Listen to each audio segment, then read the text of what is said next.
मुझे जब वो होता ना पढ़ते पढ़ते नींद आने लगती है, आप कितने घंटे पढ़ते रहे? बोला मैं 9-10 घंटे पढ़ लेता हूँ। मुझे भी लगभग 6.5 साल हो गए। गया घर से आया था तो दोबारा मैं घर की चौखट पर नहीं चढ़ा। मेरे तो पिताजी की मिले हुए, पिताजी को देखे हुए कई साल हो गए हैं। ओम सभी को नमस्ते जी। आपने आज तक सुना होगा यूपीएससी वालों के बारे में, ये इतने घंटे पढ़ते हैं, इतनी मेहनत करनी पड़ती है। कभी शास्त्रों को जो पढ़ते हैं उनके बारे में आपने नहीं सुना होगा, ना ये लोग अपना कभी जिक्र करते, ना कभी बताते हैं। चलो आज मैं थोड़ा सा आपको बताता हूँ कि जो शास्त्रों को पढ़ते हैं उन्हें कितनी मेहनत करनी पड़ती है, वो किन्हीं पार्टियों में, शादियों में कितने जाते हैं, घर वालों से कितने मिलते हैं, उन्हें कितनी, उनका परिश्रम कितना है, कितने साल तक उन्हें पढ़ना पड़ता है। तो ये कुछ चीज़ें आपके सामने, ताकि कुछ युवाओं को, पढ़ने वालों का उत्साह बढ़े। देखिए, जैसे ही हम गुरुकुल में जाते हैं, हमें कुछ बातें हमारे कानों में अच्छे से भर दी जाती हैं कि दुनिया के सुख छोड़ दे, दुनिया के सुख छोड़ दे, अपना समझे मरण, घो चू पू निस्दिन करेगा, तब आएगी व्याकरण। हमें ये चीज़ सिखाएगी। इसका क्या मतलब है? कहता जो दुनिया के सुख है ना, जिनमें तू ये दुनिया सुख ढूंढ रही है, सुख देख रही है, वो सुख छोड़ दे। तुम नाचना, गाना बजाना, ये सोशल मीडिया, ये गप मारने, ये सब चीज़ें, तू दुनिया के जो सुख है ना, जहाँ दुनिया वाले सुख ढूंढ रहे हैं, वो सुख छोड़ दे। अपना समझे मरण, और सोच मैं मर गया हूँ। ये क्या बात है? इसका मतलब तेरे घर में क्या हो रहा, उन चीज़ों को भूल जा। तो मर गया, वो तो गया जो वहाँ था। अब तो एक नया जीवन है कि आज मेरे भाई की शादी, आज मेरी माँ को ये हो गया, मेरे पिताजी को वो हो गया है, आज हमारे घर में ये हो गया है, मेरी दादी को ये हो गया। कहता अपना समझे मरण की मैं तो मर गया। वो जो था ना, जो उस घर में रहता था, वो क्या, वो मर गया है। घो चूपू, घोटना, चुप रहना और पुनरावृत्ति करना, दोहराना। जब आप प्रतिदिन घोटोगे, याद करोगे, चुप रहोगे, गप नहीं मारनी मित्रों के साथ कि आप इसके साथ, अब उसके साथ, चुप रहना और पुनरावृत्ति दोहराते रहना, तब आएगी व्याकरण। तब आपको ये शास्त्र को आप पढ़ पाएंगे, अन्यथा पढ़ नहीं पाएंगे। अगली बात फिर क्या सिखाई जाती है?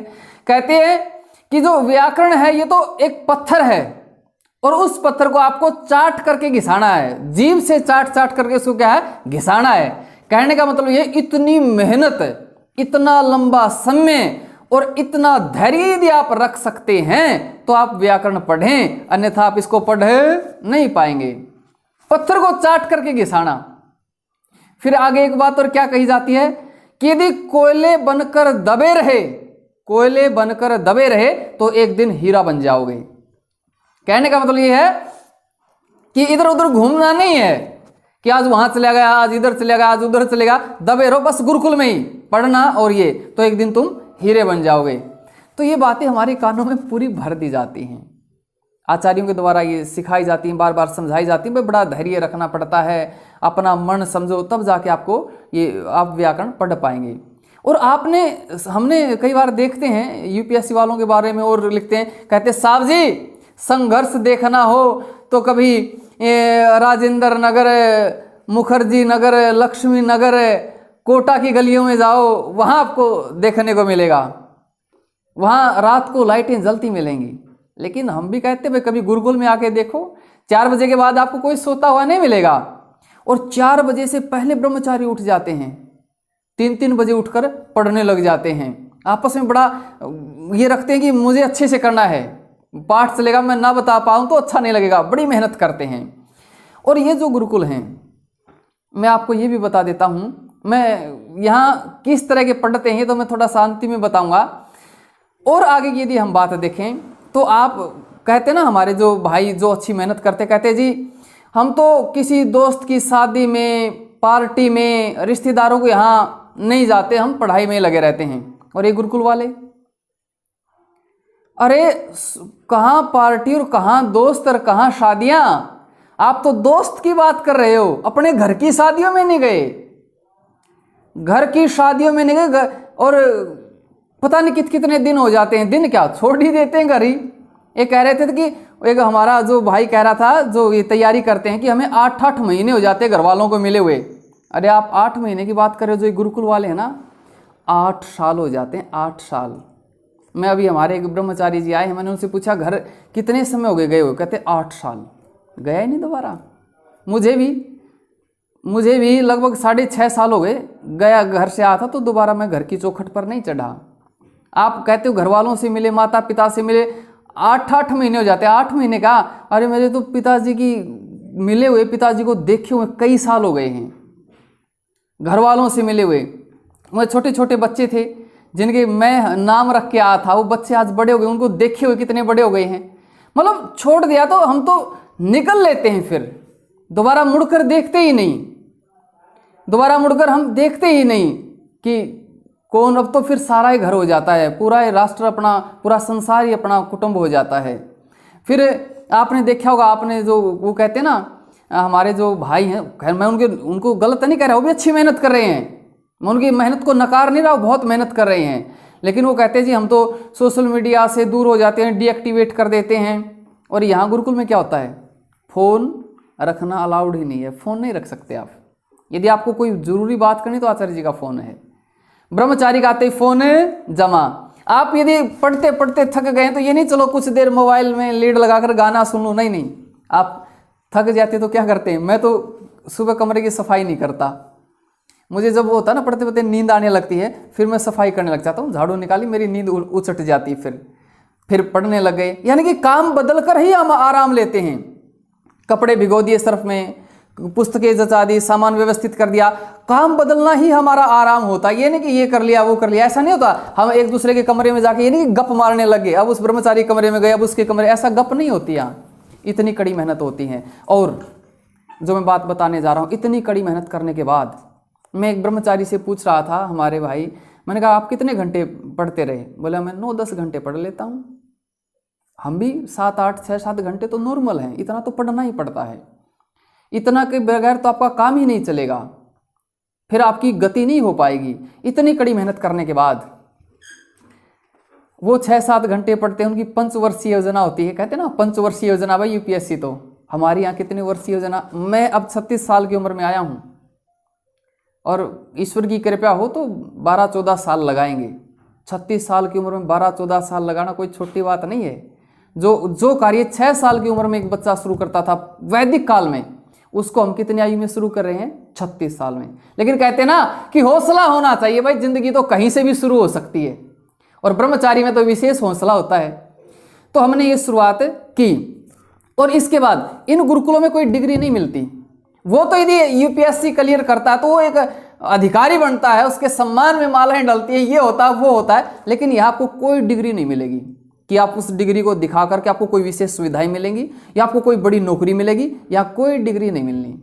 यहाँ जो पढ़ते हैं वो राष्ट्र के लिए, या तो उनके अंदर राष्ट्र भक्ति होती है, उनके अंदर ईश्वर भक्ति होती है, और उन्हीं का जीवन सफल होता है जिसके अंदर या राष्ट्र भक्ति है या ईश्वर भक्ति है। जो ना राष्ट्र भक्त है ना ईश्वर भक्त हैं, उनका तो ये तो मानो ऐसे लोग तो मानो माँ के गर्भ का मैल हैं, ये तो मनुष्य ही नहीं है। तो ऐसे लोग अब यहाँ आते हैं, इतना पढ़ना पड़ता है। मैं भी इतना तो पहले पढ़ना नहीं हुआ जब हम स्कूल कॉलेज में पढ़े। अब यहाँ 2:55 का अलार्म रहता है मेरा, कई बार थक जाता हूँ इतना कि मुझे अलार्म नहीं सुनता, लेकिन मैक्सिमम हम लगभग उठ लेते हैं। 4 बजे तो सबको उठना होता है, वो तो अनिवार्य है, उसमें तो कोई वो है ही नहीं। तो इतनी कड़ी मेहनत के बाद ये नौजवान घर छोड़कर आए, माता पिता को छोड़कर आए। यहाँ कोई डिग्री नहीं मिलनी, शास्त्रों की, ऋषियों की विद्या की रक्षा के लिए, धर्म की रक्षा के लिए, अपने राष्ट्र की उन्नति के लिए ये घर छोड़ करके यहाँ गुरुकुल में आते हैं, कड़ी तपस्या करते हैं। इनका सुबह 4 बजे से उठना होता है और कहीं बाहर का कुछ नहीं इनका। इतनी कड़ी तपस्या करके ब्रह्मचारी यहाँ पढ़ते हैं। और ये ब्रह्मचारी जब इतना तप कर रहे हैं, जिन्हें ना डिग्री मिलनी है ना नौकरी मिलनी है, घर छोड़ दिया है, घर में पता नहीं कितने दिनों में बात होती है, ना किसी विवाह में ना शादी। मेरे विवाह शादी तो छोड़ो, हमारे तो घर में कोई मर जाता ना, हम तो तब भी नहीं पहुंच पाए। पीछे कुछ सूचना आई भाई वो ताई जी की मृत्यु हो गई है, भाई जी की, मतलब नहीं गए। कार्ड भी देने आए, भाई आप बड़े भाई का लड़का की मेरी शादी है, मैं नहीं छोड़ दिया वो। मैं नहीं कहीं सोचो कि केवल मैं ही ऐसा कर रहा हूँ, ऐसा ही करते हैं जो आर पार के होकर के निकलते हैं। और इतने तप के बाद, ये इतनी तपस्या के बाद ये पढ़ते हैं। तो बताओ ऐसा जो पढ़ रहे हैं, इतना जो तप कर रहे हैं, ये कोई कम है क्या? ना कोई डिग्री है, ना कोई नौकरी है, और फिर भी। तो मैं इसमें छोटी सी तो एक बात ये कहना चाहता हूँ आज। कुछ साथी हैं, मैं पहले गुरुकुल चलाता था, गुरुकुल कुंभाखेड़ा, अब मैं यहाँ तेलंगाना में आ गया हूँ, निगम निडम वेद गुरुकुल में। आचार्य जी भी बहुत मेहनत कर रहे हैं, पर बहुत मेहनत कर रहे हैं। तो कुछ हमें सहयोग भेजते हैं। मैंने उन्हें कभी नहीं बताया कि वो सोचते थे पहले तो ये गुरुकुल चलाता था कुंभाखेड़ा, अभी यहाँ गुरुकुल में आ गया, अब तो ये गुरुकुल चलाता नहीं, तो आचार्य जी गुरुकुल चलाते हैं, अभी इसको क्या ज़रूरत होगी कुछ। फिर भी वो मुझसे पूछते नहीं कि आपको क्या ज़रूरत है, फिर भी वो हर महीने सहयोग भेजते हैं। हमारे जो दानी भाई हैं, दान करना बहुत कठिन काम है, लेकिन आज मैं उनको बताना चाहता हूँ, मैंने आज तक कभी नहीं बताया उन्हें मैं कहाँ खर्च करता हूँ। ये जो ब्रह्मचारी इतनी तपस्या कर रहे हैं, घर छोड़ करके, परिवार छोड़ करके, दिन रात पढ़ते रहते हैं, तप करते हैं, कोई शादी नहीं, कोई विवाह नहीं, कुछ नहीं, तो मैं चाहता हूँ कि इनका कम से कम खान पान की व्यवस्था तो ठीक हो, क्योंकि बुद्धि बढ़ाने बहुत बुद्धि लगती है, और बुद्धि बढ़ाने में ऋषि लिखते हैं सबसे पहले श्रेष्ठ पदार्थों का सेवन होना चाहिए। तो श्रेष्ठ पदार्थों के सेवन में जो हम थोड़ा, आचार्य जी भी बहुत अच्छा रखते हैं, पर कहाँ गुरुकुलों में इतनी लोगों का सहयोग ठीक हो पाता है। तो जो आपका दान आता है मेरे पास, ज़्यादा दान नहीं आता, जो दान आता है उस दान को मैं यहाँ ब्रह्मचारियों में मुख्य रूप से 3 चीज़ें पर लगता है, वो घी पर, ड्राई फ्रूट्स पर और दूध पर, और कुछ और फल आदि लेके आने हैं ब्रह्मचारियों को। कुछ मेरे साथ भी लगभग 10-15 विद्यार्थी है ना, 15 के लगभग हैं विद्यार्थी आए थे कुंभाखेड़ा से, तो घर छोड़ रहे हैं, वो कहाँ घर से, उनको कोई ज़रूरत है, को कहाँ घर से संपर्क हो पाएंगे, तो सारा आपका खर्च यहीं पर लगता है। यदि आपको लगता है कि आपका दान सही जगह जा रहा है, जो आप मुझे दान भेज रहे हैं, आपको लगता है कि आपका दान सही जगह जा रहा है, वैसे है सही जगह। ऋषियों ने कहा ब्रह्म दान किसको दें, कहते हैं पहले नंबर का जो ब्रह्मचारी है, सत्यवादी है, तपस्वी है, उसको दान दें। फिर भी यदि आपकी किसी और चीज़ में रुचि रही हो, भाई नहीं हमने जो आप बच्चों को खिला पिला रहे हो, हमने इस चीज़ के लिए दान नहीं देना है, हम तो किसी और चीज़ के लिए, ये उसके लिए जो भी आपका, लेकिन आप दे रहे हैं तो आपने मुझ पर विश्वास है। लेकिन फिर भी मैं दान आपका आता 100 का 100% यहीं खर्च करता हूँ, और इतने में तो काम भी नहीं चलता, जो कुछ मेरा इधर उधर से होता है वो भी सब यहीं लगता है। फिर मैं आपको ये कहता हूँ, यदि आपको लगता है जी मेरा दान ठीक नहीं है, आप दान नहीं देना चाहते, तो आपसे वही प्रेम रहेगा, कोई ज़्यादा कम नहीं होगा कि मैं फिर आपसे बात नहीं करूँगा, आपके घर आना जाना बंद, ऐसा कुछ नहीं है। बहुत से हमारे साथी जिनका बहुत सामर्थ्य पर दान नहीं करते, हमारे खास साथी हैं जिनके घर भी मेरा आना जाना नहीं करते दान, लेकिन चलो उनमें दान का गुण नहीं और गुण है। दान तो बहुत बड़ा गुण है, बहुत बड़ा, दान को तो बड़ा कठिन काम बताया ऋषियों ने। तो और जो जिसका यदि सामर्थ्य ज़्यादा है और वो कम कर रहे हैं, मैं तो उनको भी कहना चाहूँगा अपनी आय का 10% तो होना चाहिए, वो भी अच्छा दान करें। और जिनको ये जानकारी नहीं थी, भाई मैं तो ये कह रहा हूँ कि, और ये मत सोचना कि ये वीडियो कभी सोचो मांगने के लिए बनाई है, मैं तो प्रेरणा कर रहा हूँ, मांग नहीं रहा हूँ। दान देना चाहिए और ऐसी जगह देना चाहिए, आपकी इच्छा है तो आप अवश्य दान करें, प्रेरणा है, अच्छे काम की प्रेरणा होनी चाहिए। कई बार मैं कार्यक्रमों में जाता हूँ, मैं दान की प्रेरणा करते हुए शर्म मानता हूँ, लोग ये सोचते कहीं मांगने के लिए तो नहीं कह रहे, ये अच्छा काम है जैसे। तो इसलिए मेरा यही मानना है, और भी जिसका सामर्थ्य है भाई ऐसा सहयोग जरूर होना चाहिए। और ये वीडियो के अंत में मैंने कही है, जो ब्रह्मचारी हैं, नौजवान हैं, ये भी कुछ अपना रक्षा करें और प्रयास करें कि देण के रखोगे तो परमात्मा कई गुना देता है। प्रकृति का नियम है, एक बीज बोगे तो कई बीज मिलेंगे, तो ऐसा रहता है। और अब तक मैंने हिसाब किताब भी नहीं दिया, मैं हर महीने का हिसाब किताब या 2 महीने का हिसाब किताब डाल दिया करूँगा।